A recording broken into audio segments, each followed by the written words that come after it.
habeen wanaagsan qodobada wararka idaacadda Risaale dhageystayaal caawa idin haysa waxa ugu waaweyn faahfaahin ka soo baxaysa qarax gaari oo ka dhacay meel ku dhow maqaaxi ku taal degmada Hodan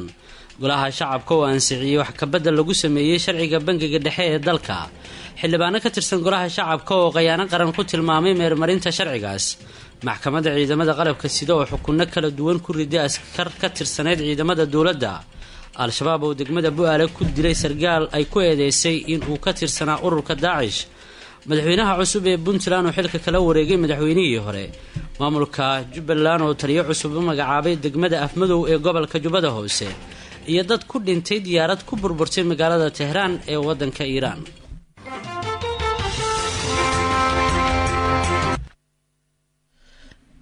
habeen wanaagsan waa habeen Isniin 14ka bisha koobaad sanadka 2019 ku soo dhawaada faahfaahinta warkaasi warar dheeraad ayaa ka soo baxaya qarax gaari oo ka dhacay maqaaxi la yiraahdo The Village oo ku taal inta u dhaxaysa isgoosiyada Banaadir iyo Soobe dhinaca isbitaalka Erdogan ee magaalada Muqdisho qaraxa ayaa la sheegay in dhawaqiisa laga maqlay meel badan oo kamid ah magaalada Muqdisho waxaana qaraxa la sheegay in uu ka dhacay goob gaadiidka la dhigto oo ku taal maqaaxida waa banaanka maqaaxida The Village ee magaalada Muqdisho wararka idaacadda Risaale ee magaalada Muqdisho ka helayso goobta uu qaraxu ka dhacay waxay sheegayaan in ay jiraan laba ruux oo ku dhaawacantay qaraxaasi kuwaas oo la qaaday waxaana ciidanka ammaanka ee dawladda Soomaaliya ay bilaabeen baaris la xiriirta qaraxaasi iyo waxa cidii ka dambeysay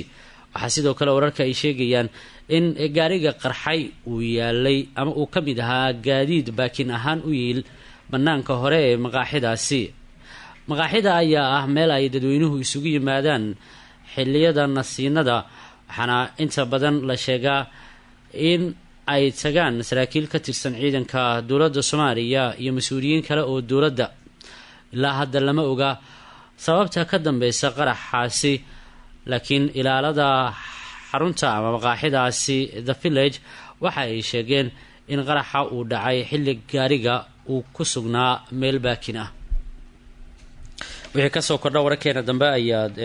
ku dhageysan doontaan amriidurisaala.com ayaan idinku soo gudbin doonaa golaha shacabka ee baarlamaanka Soomaaliya ayaa maanta meel mariyay wax ka bedel lagu sameeyay sharciga bangiga dhexe ee dalka dhinaca kale xildhibaano ka tirsan golahaas ayaa waxay qayaano qaran ku tilmaameen meel marinta sharcigaas Ayuub Maxamed Axmed ayaa faahfaahinaya xildhibaanada golaha shacabka ee baarlamaanka federaalka Soomaaliya ayaa maanta kulan ku yeeshay xarunta golaha ee magaalada Muqdisho kulanka uu shir gudoominayo gudoomiyaha golaha shacabka mudane Maxamed Mursal Sheekh Cabdiraxmaan ayaa waxaa soo xaadiray 176 xildhibaan ajendaha kulanka ayaa ahaa laba qodob waxa ayna kala ahaayeen oo codeynta hindis sharciyeedka wax ka bedelka hantidhowrka guud ee qaranka iyo xeer maamul xulida guddiga agaasinka bangiga dhexe xildhibaanada ayaa ugu horeyn ansixiyay wax ka bedelka lagu sameeyay hindis sharciyeedka hantidhowrka guud ee qaranka waxaana intaas dabadeed gudoonka golaha shacabka uu xildhibaanada ku wargeliyay in ay cod gelinayaan ansixinta wax ka bedelka xeerka habmaamulka bangiga dhexe ee Soomaaliya waxaana jawiga isku bedelay mar qura sida tani abdooriyaasha alla fariisto hadda fariisto sawaxankaasi dabadeedna waxaa cod la geliyay ansixinta wax ka bedelka xeerka habmaamulka bangiga dhexe ee Soomaaliya natiijada codbixintaasi ka soo baxdayna waxaa ku dhawaaqay gudoomiyaha golaha shacabka Soomaaliya Maxamed Mursal Sheekh Cabdiraxmaan markan xukuumadda ay u soo gudbisay ee ku saabsan in loo ogolaado guddiga soo xulaya gudoomiyaha bangiga dhexe qofkii ugu darajo sareeya ama ugu mudan oo imtixaankaasi ku guuleystay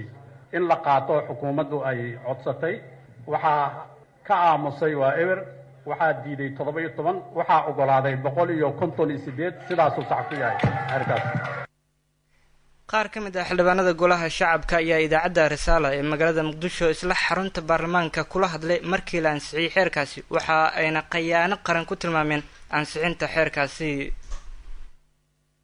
soo lama yiraahdo sharciga waxa ku qoran Soomaaliya aayadaha Quraanka iyo xadiista Nabi Maxamed kaleey salaatu salaam wixii ka soo jeeda sharci ma Soma kani waxay la mid tahay oo heer adduunyo ay kala mid tahay heer adduunyo inaan sharcigaani socon karin waayo wuxuu ka soo horjeedaa nolosha muwaadinka Soomaaliga waxaad ii sheegtaa kitaabka lagu dhaaranayo ninka ajnabiga oo ku guuleystay maxaa inuu gudoomiyaha bangiga noqdo kitaabka lagu dhaaranaya kiisa see loogu dhaaranaya annagu hal kitaab baan leen afkeebu nagu la hadlayaa afkiisu nagu la hadlayaa Soma annagu Chinese iyo English midna kuma hadalno waxaan noo keenay sharci la leeyahay xeer ku meel gaar ah noo ansixiya waxaan isku daynaa inaanu qancino oo nala ogolaado fursadna la siiyo inaanu podiumka ama barta hadalka aanu waana loo diiday xataa iska daa wax kale cod koox la soo abaabulay oo haddii aan micnaha ma garan karo cod un keliya ee aan masiirka iyo ayaha ummaddan ka fakirayn ayaa micnaha na maquunisay sidaana waxaa lagu ansixiyey xeerka isaga waxaan markaa ummadda Soomaaliyeed leeyahay oo gaar ahaan madaxweynaha hadda aan isleeyahay saxiix baa u haray arrinta iyada inuu ka fiirsado ugu dambeyn gudoomiyaha golaha shacabka ee baarlamaanka federaalka Soomaaliya Maxamed Mursal Sheekh Cabdiraxmaan ayaa maanta si rasmi ah u soo xiray kalfadhigii afraad ee golaha shacabka Soomaaliya maxkamadda ciidamada qalabka sida ee Soomaaliya ayaa xukuno kala duwan waxay maanta ku riday askar hore uga tirsaneyd ciidamada dawladda Faysal Cabdilaahi ayaa faahfaahinaya saddex alifle booliis cali mahdi maxamed iyo tahliil cali maxamed ayaa loo xiray dilka marxuum ex kormeere saddexaad booliis xasan aadan ibraahim dilkaasi oo ka dhacay gudaha saldhigga degmada Hilwaa ee gobolka Banaadir 13 bishii 10 sanadkii tagay saddex alifle booliis cali mahdi ayaa loo haystaa in qorigiisa uu kaga tagay meel cidla halka tahliil oo loo diyaarinayay ciidannimo uu riday xabado sababay dhimashada marxuum ex kormeere saddexaad booliis xasan aadan ibraahim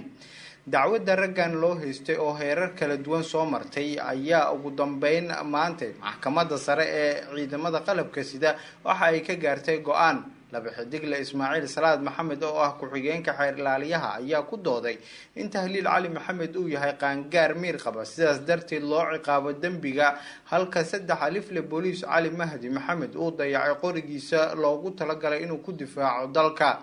saddex alifle booliis cali mahdi maxamed ayaa fadhiga maxkamadda ka sheegay inuusan ku talagelin dayac balse qadartu ay ku dhacday in tahliil cali maxamed oo aan aqoon badan u lahayn qoriga sababna u noqday geerida marxuum xasan aadan ibraahim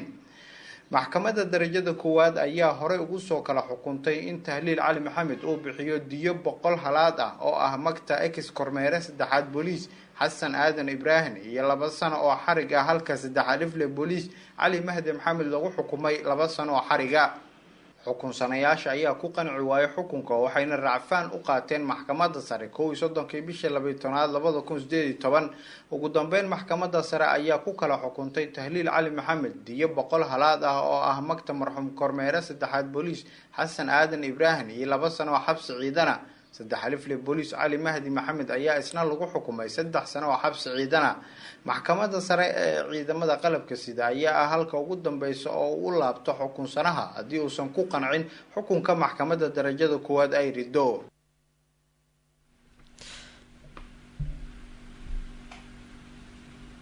al-shabaabna waxa ay degmada Bu'aale ee gobolka Jubbada Dhexe ku dileen sargaal ay ku eedeeyeen inuu ka tirsanaa ururka Daesh dhinaca kale maamulka Jubbaland ayaa taliya booliis waxay u magacaabeen degmada Afmadow oo ka tirsan gobolka Jubbada Hoose Rijaal Cabdi ayaa wararkaas inoo hayay wararka naga soo gaaraya magaalada Bu'aale ee gobolka Jubbada Dhexe waxa ay sheegayeen halkaas shabaab ay ku joogteen sargaal ka tirsan ururka Daesh ee ka dagaalama koonfurta iyo waliba deegaanada maamulka Puntland Yaxye Xaaji Fiile oo loo yaqaan Abu Sakriye ayaa lagu toogtay degmada kadib markii ay sheegeen al-shabaab ninkan uu xiriir la leeyahay garabka Daesh uga dagaalama Soomaaliya sida ay xaqiijiyeen qaar ka mid ah dadka deegaanka Abu Sakriye ayaa horey isku khilaafeen xubno sarsare oo ka tirsan al-shabaab waxaana taas ay sababtay inuu ku biiro ururka Daesh wada hadal dheer kadib ayuu dib ugu laabtay al-shabaab markii uu dhowr sano ka maqnaa waxaana la sheegay in ugu dambeyntii lagu toogtay degmada Jilib ee gobolka Jubbada Dhexe markii lagu eedeeyay inuu xiriir la leeyahay ururka Daesh al-shabaab iyo Daesh waxa ka dhaxeeya dagaal waxaana labadan kooxood bilihii la soo dhaafay ay ku dagaalamayeen qaybo ka mid ah Soomaaliya waxaana xusid mudan in degmada Qandala ee gobolka Bari ay isaga dileen dhowr iyo 10 xubnood dhanka kale wareegta ka soo baxday taliyaha ciidanka booliiska dowlad goboleedka jubbaland genaraal aadan goojaar ayaa gaashaan la dhexay siyaad macalin bashiir lagu magacaabay inuu noqdo taliyaha amniga degmada afmadow ee gobolka jubbada hoose. magacaabistan ayaa kusoo beegmaysa xilli maalmihii lasoo dhaafay madaxweynaha jubbaland uu isbedel ku waday maamulka guud ee degmada afmadow ee gobolka jubbada hoose, halkaas uu madaxweynuhu uu ka wada abaabul dagaal oo ciidamada jubbaland ay ku doonayaan inay ku qabsadaan gobolka jubbada dhexe. madaxweynaha cusub ee maamulka puntland waxa uu xilka kala wareegay maanta madaxweynihii hore ee maamulkaas. hadalla ay jeediyeen waxaa madaxweyne siciid dani uga hadlay waxqabadkiisa ugu horeeya, halka gaas uu cafis ka dalbaday shacabka puntland. wabax maxamed ayaa faahfaahinaysa.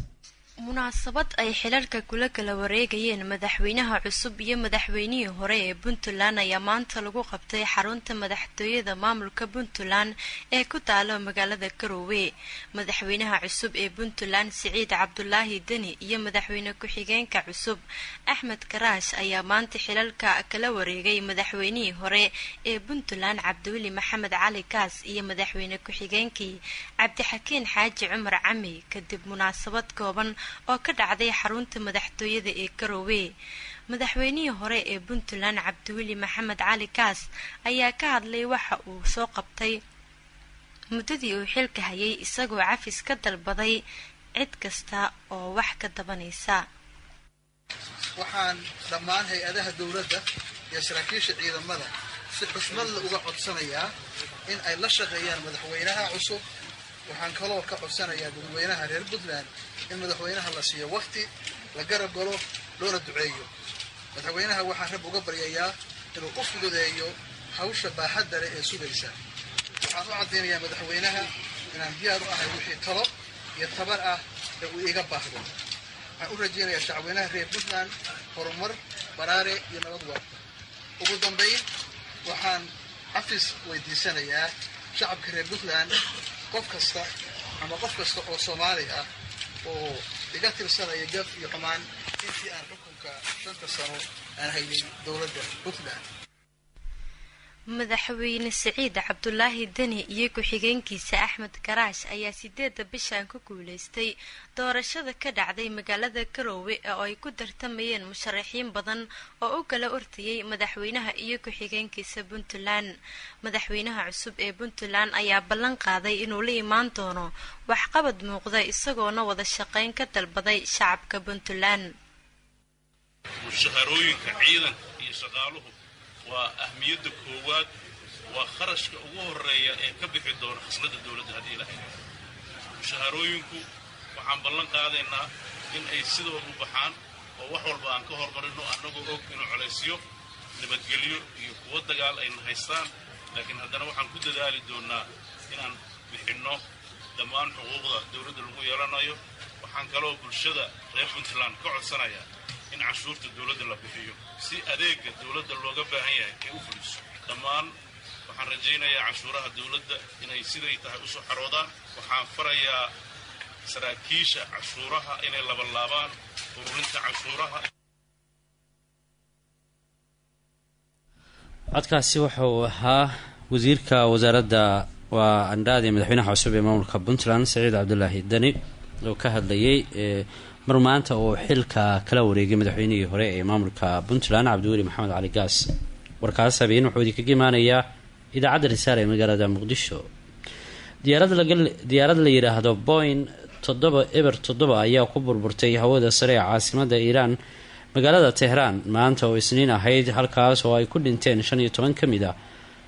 16 qof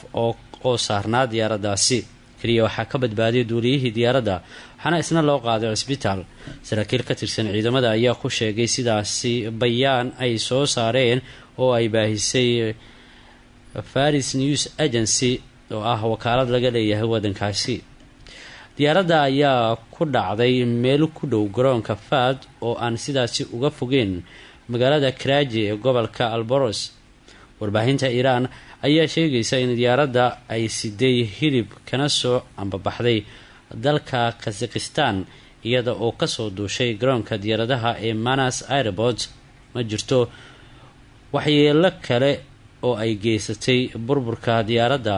waxaana markiiba goobta gaaray shaqaalaha gurmadka degdega ah inkastoo oo muran ka dhashay cidda lahayd diyaaradda waqti kooban. tv-ga qaranka ee wadanka iiraan ayaa sheegay in kooxaha gurmadka loo diray inta u dhexaysa garoomada diyaaradaha ee faad iyo bayaam, waxaana muuqaalo ay soo duubeen ay muujinayeen gubashada diyaaradda iyo qiiq oo kasoo baxaya goobta shilka ka dhacay, iyo sidoo kale in burbur xoogan oo diyaaradda ah lagu arkayo bartamaha halka diyaaradda ay ku burburtay. warkii habeenooda kaga imaanayay idaacadda risaale ee magaalada muqdisho dhegeystayaal caawa naga intaa cidda warkeennan uu seego radiorisala.com ayay dib ugu heli karaan.